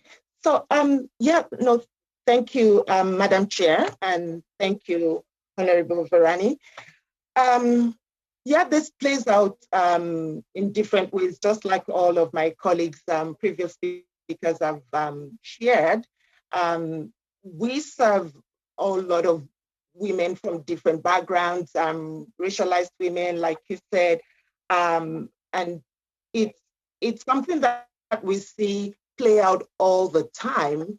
So things that women are sharing with us when they first come into the shelter. Sometimes they let us know, you know what, it's not that there is any physical form of abuse, but I also shiver when this individual is coming into the house. Like Rahina would have shared, we've been doing a lot of work lately with racialized women, in particular, Black women, Muslim women, with our Building Muscle project, and that's to really hear from these communities how all of this play out, including coercive controlling behavior. But one of the strong things that we keep hearing from them is we don't always want to involve the state. So many things are is involved in that, over policing, over surveillance, child protection issues, all of these issues, even immigration, they all play out. They all play out in what informs this decision. Yeah. Yeah, can I just jump in with the next question? So we also heard sorry, a bit Mr. Varani, I'm just going to stop you for a second. I've stopped your time. Ms. Ajibalade, can you try just turning your camera off? Maybe that will help the load on your internet, if that's okay. Thank you. And so so you'll still be able to answer questions, but with the camera off, perhaps that will help our interpretation. Go ahead, Mr. Varani. You have you're on 2 minutes and 50 seconds so far. Thank you very much. Abby, if I could just continue with you, we've also heard about one of the factors of coercive control, and one of them is financial control and controlling women's finances. And I know some of the work that you guys do at the Redwood is about economically empowering women who are fleeing abuse. So if you could talk about how economic empowerment is critical towards combating coercive control. I also know you were the recipient of a $1.6 million grant from the federal government that helps with apprenticeship and training programs, getting women involved in the trade. So how does a program like that help you with the economic empowerment that helps combat coercion and control? So over to you, Abby. Thank you so much for that question. We're of the belief that if you can break the cycle of poverty, you can help to break the cycle of abuse. Many women struggle with, putting food on the table, a roof over their heads, and many times they've told us, I think I might have to go back to this abuser or to this person causing me harm. And then what begs to is whether a woman needs to pick between having food on the table or being able to pay her rent or living with abuse. And this program, sorry, can you hear me? I can. Can I just ask you one last question because the time is running short? We've also heard about how coercion and control is different if there are firearms that are involved. And I hope you would have followed the firearms announcement we made earlier this week, but it talks about having a red flag provision where you could actually look at the digital footprint of a person who's in the home, see if they have a tendency towards violence, and actually remove a gun from the home. How would that impact the work you were doing in terms of the clients you serve at the Redwood? Would that help keep women safer? Absolutely. We have a toolkit for assessing safety and how to manage risk. And one of the biggest questions we have is to check whether there are firearms involved. it helps us to also assess lethality, how lethal this relationship and what should we be watching out for. So absolutely, I believe I haven't had time to really read the gun violence act from the government, but I know that this is a crucial part, and this is something that women talk to us about, especially when their partners have access to firearms. Thank you so much. Just in my concluding statements, again, I just want to reiterate the work that you guys are doing, that so many of the witnesses here are doing. It's critical in terms of keeping people safe, and we thank you for it. And what we're trying to look at is how to empower you to do that work and to keep people as safe as possible given this pandemic. But thank you for the work you're doing. Thank you very much, Madam Chair. Thank you, Mr. Virani. Now we'll go to Monsieur Fortin. Mr. Fortin, you have 6 minutes. Do you wish to begin? It's my turn, Madam Chair? Okay. There were really a lot of interpretation problems. That being said, good afternoon, everyone, and welcome to the witnesses. I would like to ask the Mr. Lanouette of the Canadian Association of Chiefs of Police question. I'd like to delve into the technical aspect of the question. My first question is two-pronged. Where do you, Mr. Lanouette, situate the whole offense of coercive control in the whole arsenal of violence, domestic violence-related offensive? We know we have uttering threats, common assault, all that. Where would you situate coercive and controlling behavior in all of this? I know it's important if this type of behavior is ongoing, and also I would like to know how the police officers who show up at an individual's home can really determine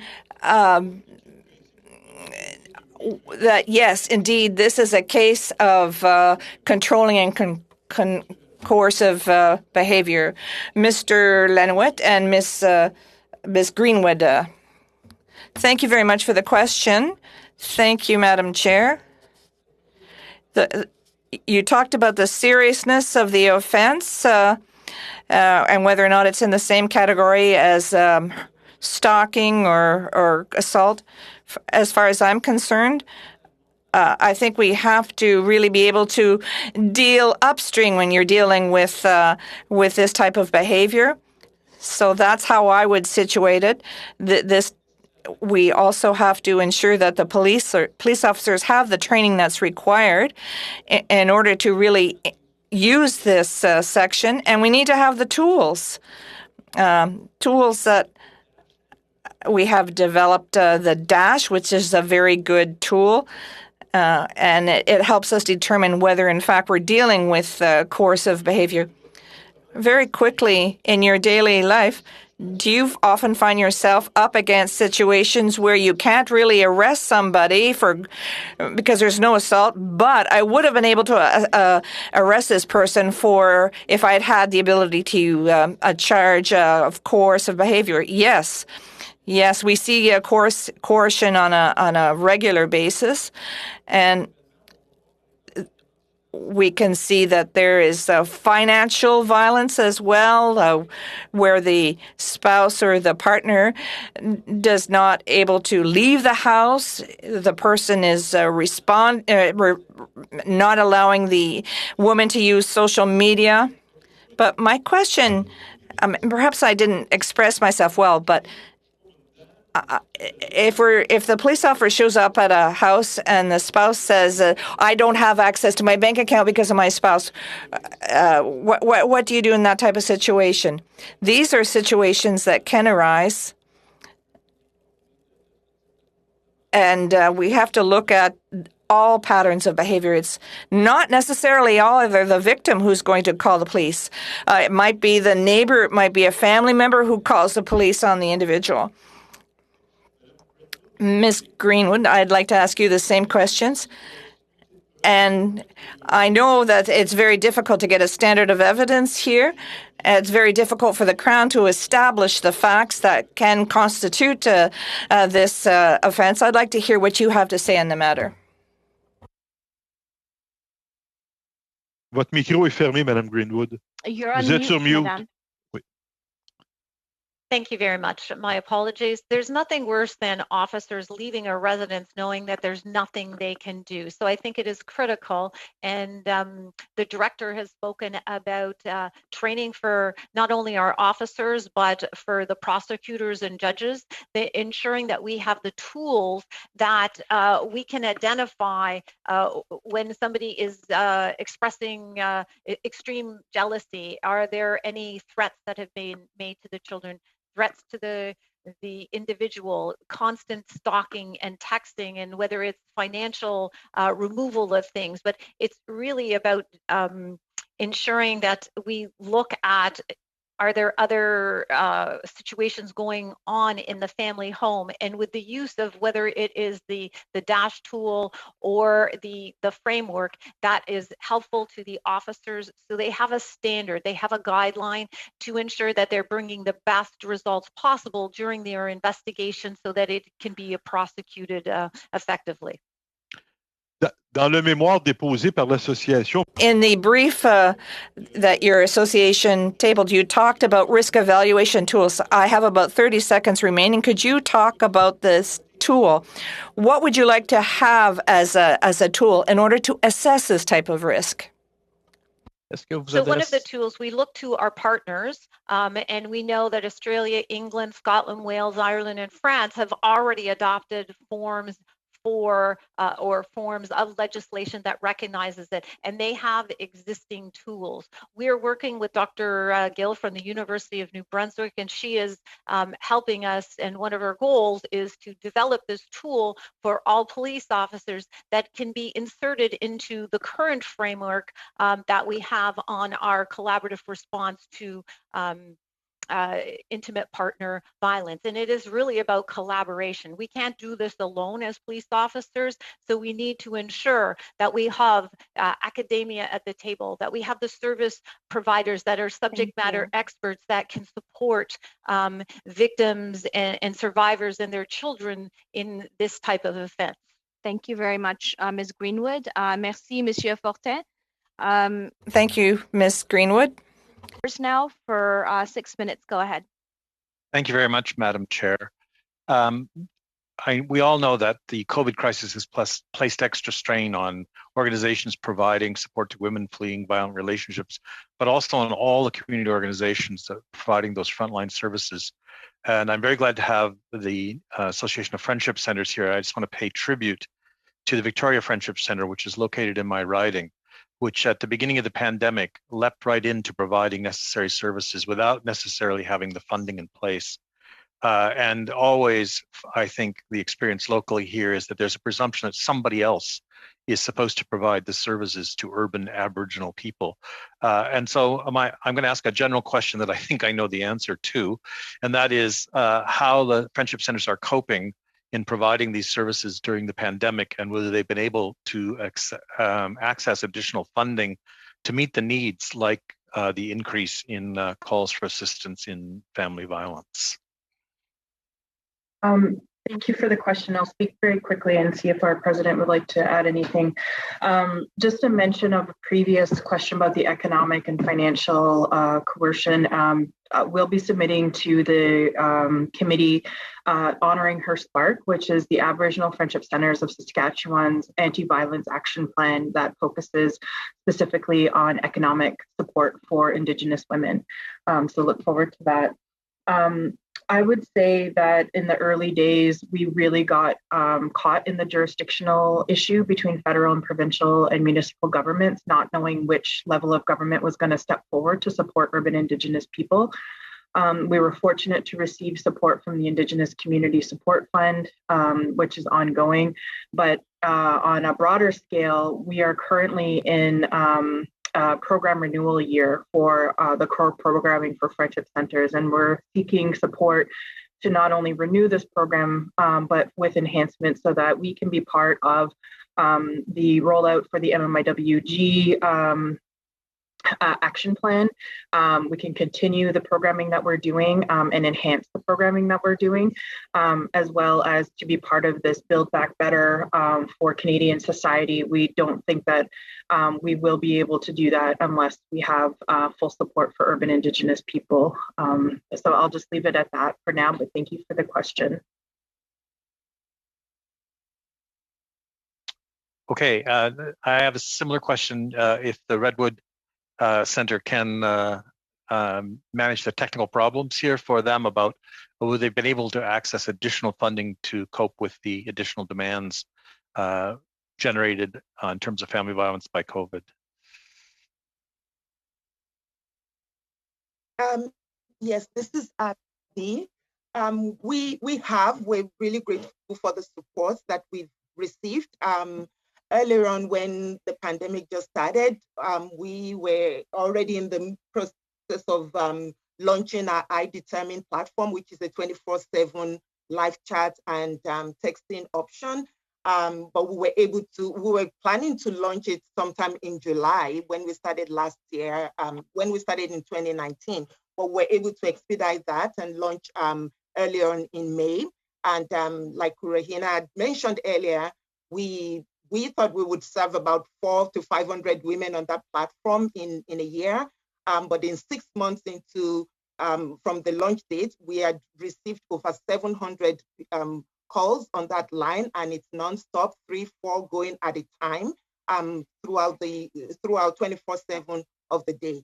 So getting that support to quickly launch that platform was very helpful for us, and really got that support into the hands of women as quickly as possible. Thank you very much. I want to turn to the Canadian Association of Chiefs of Police.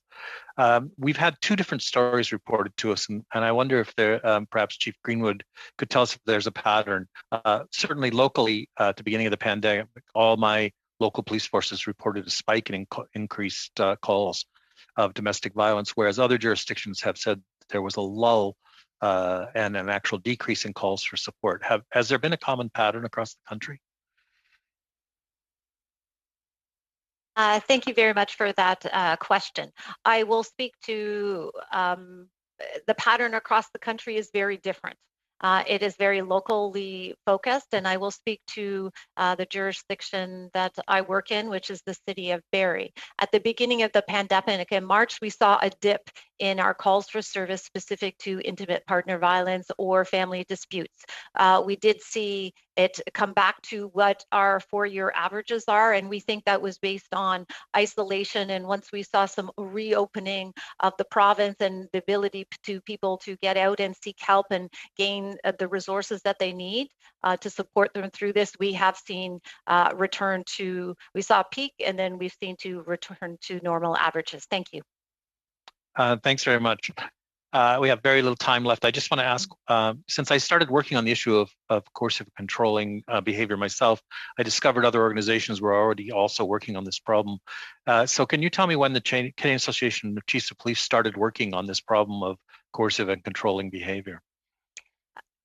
The issue of intimate partner violence is something that has been worked on for many years, and we have been working through the Community Safety, Crime Prevention and Wellbeing Committee on this issue for approximately a year, and we have ramped up, and we are doing workshops across the province, across the country, to ensure that police officers have the right tools, what their experiences are, so that we are able to support new legislation that we hope to see through this group. Thank you very much, Chief. Thank you. Thank you, Mr. Garrison. And at this time, I'd like to thank all of our witnesses. I really appreciate your testimony. If there are clarifications that you'd like to add or any other statements of fact, please do send them over through the clerk. We'd be happy to receive them.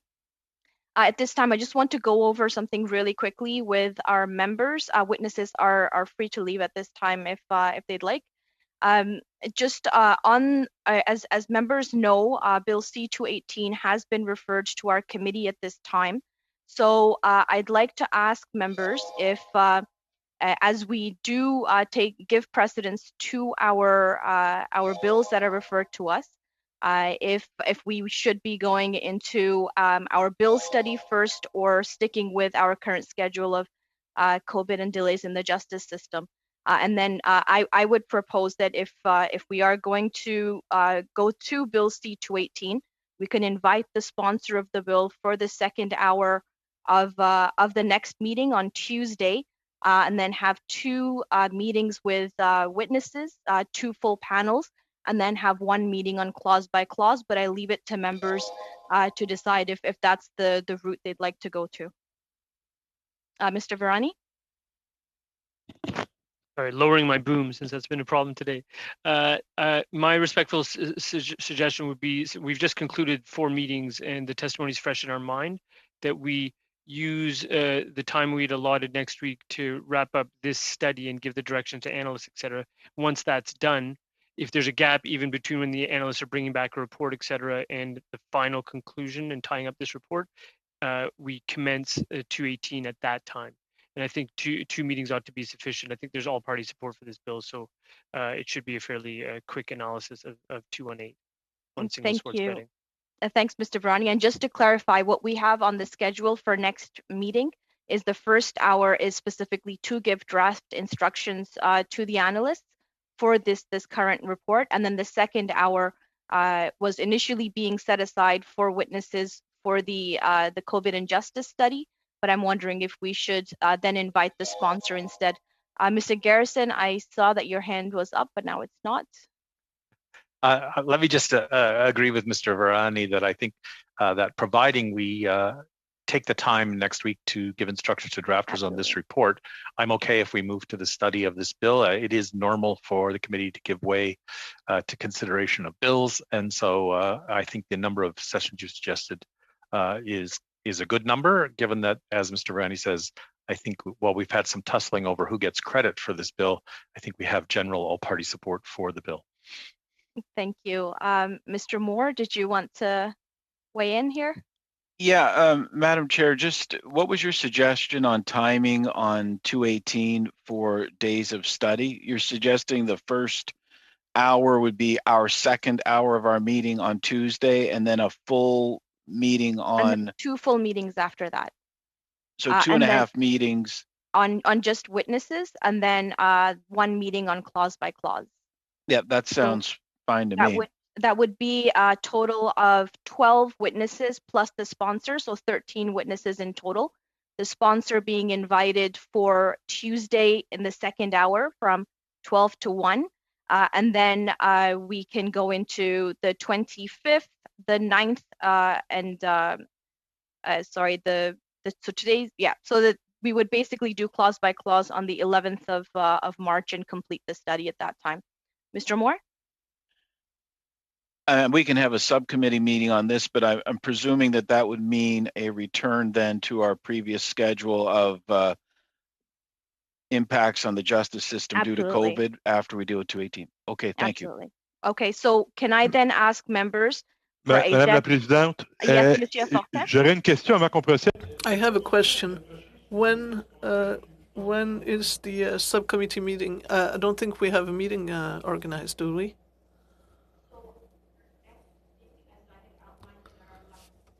Meeting is the Tuesday coming, and will be the first hour where we'll be giving draft instruction to the analysts for this study on domestic violence. And then the second hour, I'm proposing that we invite the sponsor of Bill C-218, Mr. Waugh, to come and speak to his private members bill. Right. And then we have 2 further meetings on C-218, and then 1 for clause by clause. And then we get back to how we established our schedule. Ma question c'est ça. Ma question était sur un sous-comité pour. I had a question about a subcommittee to establish the agenda, but I think we don't have a committee. OK, mais j'aimerais qu'on prévoie la semaine prochaine la tenue d'un. I would like for us to organize a subcommittee next week to discuss my motion on the formation of a special committee on nominating justices, and I would like for us to talk about it next week. If we can find an opening for a subcommittee. At this time, it seems that that is not going to be possible as we're giving draft instruction and then starting the study on C218. But we will absolutely make sure that you have ample opportunity in a steering meeting to speak to your motion as well. I understand the limitations on time right now. I just wanted to quickly say, Monsieur Fortin, if Monday the 22nd by noon is okay for witnesses per party, and so with the 12 witnesses, excluding Mr. Waugh as the sponsor, it would be 4 witnesses for the Conservatives, 4 for the Liberals, 2 for the NDP, and 2 for the Bloc. Are we agreeable on that breakdown for Monday, the 22nd of February, 12 noon? Yeah. Non. Well, this was not for Monday. It was for Tuesday. Why are you talking about Monday? Meeting is on Tuesday, but I'm talking about the deadline to submit your witnesses. OK, oui, pas de problème. Oui, ça va.